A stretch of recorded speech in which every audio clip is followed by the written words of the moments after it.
वक्फे नौ के फरजाने आए हैं दुनिया महकाने. 31 years ago, the Caliph of the Ahmadiyya Muslim community launched a scheme unlike any man had seen before.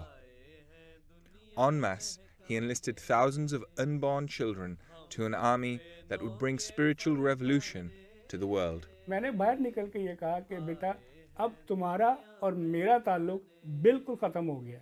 अब मैंने जमात के हवाले कर दिया. Hazur gives a very special attention to these children, and he continues to guide them in every way. There's not a single moment I would say that I could, if I could go back and choose not to be a Waqf, then I'd really think that I'm one of the unfortunate ones.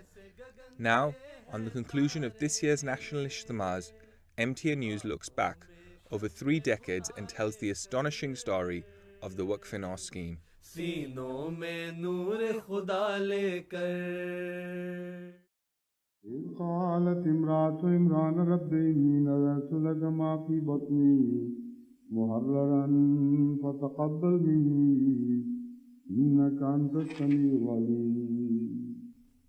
In 1987, the Ahmadiyya Muslim community was only 2 years from entering its second century. Even as Pakistan's dictator Zia-ul-Haq promised to ruthlessly wipe out Ahmadiyyat, Hazrat Mirza Tahir Ahmad Rahmullah was already foretelling a rapid global expansion of his community's peaceful mission. So he launched the Waqfe Nau Scheme, which saw Ahmadi Muslim parents dedicate their unborn children to the service of Islam. We need people in future specially trained in some sciences and arts, etc. Now, they can be utilized both through becoming regular Jamia students, or they can be utilized in their own professions elsewhere in the world, because now the Jamaat's work is spreading and we need engineers and doctors and this and that who would serve the cause of the Jamaat but within their own professions.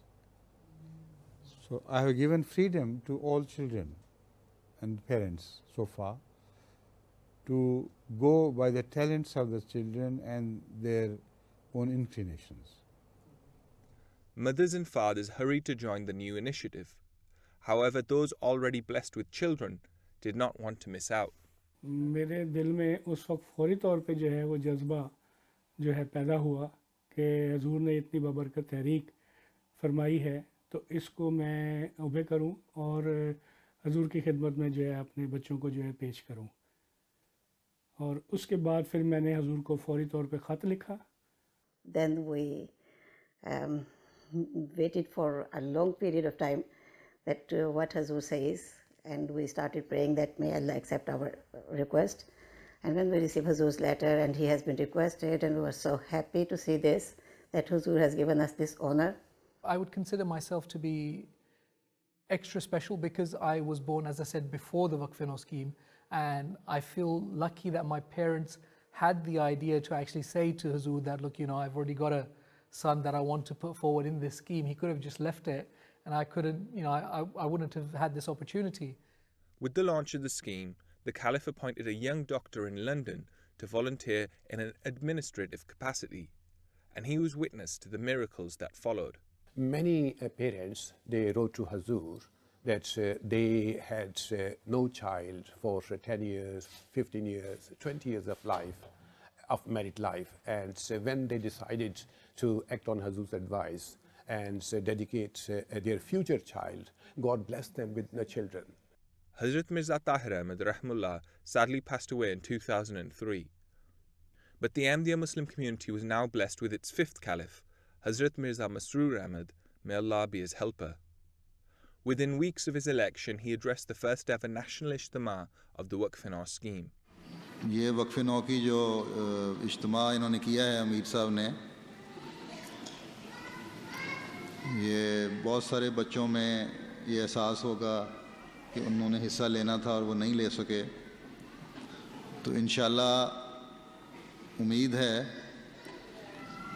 कि आइंदा भी कुछ ना कुछ इज्तिमात होते रहेंगे और फिर से आपसे मुलाकातें भी होती रहेंगी और इंशाअल्लाह ताला हम बातें सुनेंगे भी और करेंगे भी. Soon the new caliph established MTA's Waqfe Nau classes, the participants of which he treated with special love. मैं जो बच्चे चिल्ड्रन क्लास में या वक्फ़े नौ क्लास में आते हैं, ख़ास तौर पे वक्फ़े नौ क्लास को मैंने बच्चों को कहा था कि अगर आप लोगों ने ज़्यादा प्राइज़ ना लिए तो मैं क्लास बंद कर दूंगा, लेकिन शुक्र है कि अक्सरियत उन्हीं बच्चों की है जिन्होंने इनाम लिए हैं. One incident regarding the class, we have, a child here in here in UK, and the father came to me and he said that I am a father of a Waqfe Nau child, but unfortunately he's not healthy physically, and I don't know whether he can ever sit in this class or so for so much time. Normally Huzur's classes are for an hour, the total time period for the classes, and he said that when we go to Huzur for mulaqat, family mulaqat, we have only 2-3 minutes or 5 minutes regarding our time or the managed time. So I want my child to be there and that he could get all those blessings from the Khalifa or the love from the Khalifa while sitting there for an hour.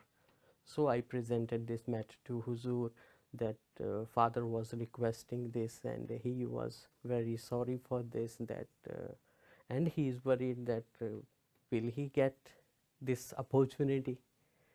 So Huzur said, okay, let him come in. And not even that child, Huzur said, okay, ask his father to be there with him. So that father also, got this love and kindness from Huzur, and he was very happy with that. Now, the eldest Waqfe Nau had reached maturity and began to report to the caliph. He came to my wedding and he said to me, what are you doing? And I explained to him that I was Waqfe Nau and I just graduated. And he said to me, you need to come and see me in my office. And at that point, after the wedding, when we went to see him, he said, he asked me, again, what I was doing and what my intentions were. And at that point, I said, yes, I was Waqfe Nau and I definitely would like to carry my waqf on. And he then asked me to send in my biodata and write everything down, what I'd done, what I was, doing at that time. And it was at that point I got a call from the Bashir a couple of weeks later saying that, we've got your information, please come and see us. And I went and saw the Bashir department, Majid Tahir Saab. And again, he asked me what my interests were. And he mentioned that Huzur would like you to go into MTA. When you're a Waqf Zindagi, the most amazing thing about it is that you're working under the direct supervision of Khalifa Waqt. And it's him that you report to, it's him that advises you what to do, what not to do, and you have a special bond with him. 2012 brought a new challenge for the Waqfe Nau department. Huzur ordered the department to print a magazine for all those Waqfe Nau boys and a magazine for Waqfat Nau girls. So Huzur himself suggested the names for those magazines. For Waqfe Nau, Huzur suggested that the magazine would be started with the name of Ismail, and for Waqfat Nau, the magazine name was given by Huzur is Maryam. But in 2012, he asked me to start this magazine, and I was a bit panicked, I must say, and I had fears that I will not be able to do this, because Huzur also advised that this has to be done within a month's time. The contents actually have to be finished by then we can start the printing process and everything. And I I went to Huzur and I was scared and that I will not be able to do so, but Huzur Anwar said that everything will be done inshallah, and he prayed a lot.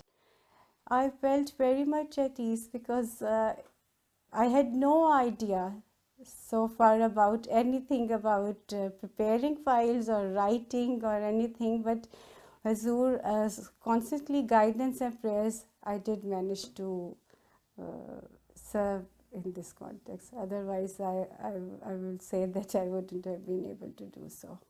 By 2017, the small Waqfe Nau classes Hazrat Mirza Masroor Ahmad, may Allah be his helper, established years earlier, had grown to an international scale. During the Caliph's tours, numerous overseas versions were held, while the UK edition expanded enormously. Last year when we had a Bustan Waqfe Nau class here, the number of, all those Waqifin who were in the group of 9 to 12 years, they were more than 500. And Alhamdulillah, it was a good figure. And it was the first time that we were having this much, figure in the class. And I was worried that how to manage in Mahmud Hall. So I wrote to Huzur for the guidance that, and even after that in Mulaqat, when we have some official meetings with Huzur for the guidance, I told to Huzur that Huzur, the number has been raised now and the place is very small, how to manage it. We don't know if Huzur will, we request Huzur to guide us in this way. Huzur said that, okay, this time let them sit near to me as much as they can. I was happy that Huzur is not saying, okay, leave them, or no. This was the love of Khalifa for all those children. He wanted to be with them, even in the area which was not enough for this much figure. He tried to settle with them, to sit with them, to have, open talk with them. Today, the eldest Waqfe Nau are successfully working under the guidance of their Caliph, but the next generation's preparation has already begun. Alhamdulillah, I have 3 children and all of them are part of this blessed scheme, and I wouldn't have it in another way. I didn't want them to miss out on a blessing that I was part of. And yes, they'll have their own decision when they grow up. Every Waqf has that decision to make at the age of 16, 18. But right now, for me, it's something that I cannot imagine not putting them in. Or, with my experience especially, I definitely want them to be in this scheme, yeah. May Allah grant you all the ability to fulfill that sacred pledge and bond that was first made by your parents prior to your birth and which you have since renewed. And the younger children, Waqfe Nau, will inshallah will renew. May all of you fulfill your duties in the world and be amongst those who bring about a true and everlasting spiritual revolution